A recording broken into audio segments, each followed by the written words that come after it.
નર્મદા જિલ્લાના એકતાનગર અને statue of unity વિસ્તારમાં નવા વર્ષના દિવસે 25,000થી વધુ પ્રવાસીઓ ઉમટ્યા। વિશ્વની સૌથી ઊંચી પ્રતિમા તરીકે ઓળખાતી સ્ટેચ્યુ ઓફ યુનિટીની મુલાકાત લઈ પ્રવાસીઓમાં આનંદ છવાયો। સતત 8 દિવસનું મિની વેકેશન મળતા પ્રવાસીઓને મોટો ધસારો જોવા મળ્યો। જંગલ સફારી, રિવર રાફ્ટિંગ, એકતા ક્રૂઝ બોટ અને આરોગ્ય વન જેવા સ્થળોએ વિશેષ ભીડ જોવા મળી હતી।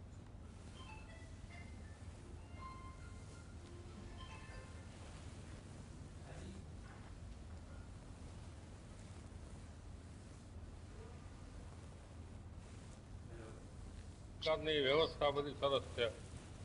પ્લાનિંગ એકદમ ચોખ્ખું। ડસ્ટબિન તો છે નહીં, કોઈ છે નહીં, કોઈ કચરો વચરો ક્યાંય જોવા મળતો નથી। સાફ સફાઈનું હાલે। ડસ્ટબિનની થોડીક તકલીફ છે તો ડસ્ટબિન મુકાવી દે ત્યાં। ટાઈમ જ આવ્યા છે અને બહુ જ બધું ક્રાઉડ છે।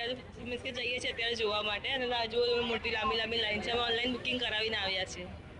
આખો વિસ્તાર કેવો લાગ્યો તમને? બહુ સરસ ડેવલપ કરેલું છે। તો અમે આવ્યા તો અમારું કાર પાર્કિંગ બહાર કરાવ્યું અને પછી ત્યાંથી મીન્સ કે આ લોકોએ ગુજરાત એસટી બસમાં અમને ટ્રાન્સપોર્ટેશન ફ્રીમાં આપે છે અને આઈ થિંક એવું કીધું છે કે બધી જગ્યાએ જ્યાં બી જવું હોય ત્યાંથી અમને બધે ફ્રી ટ્રાન્સપોર્ટેશન જ આપવાના છે।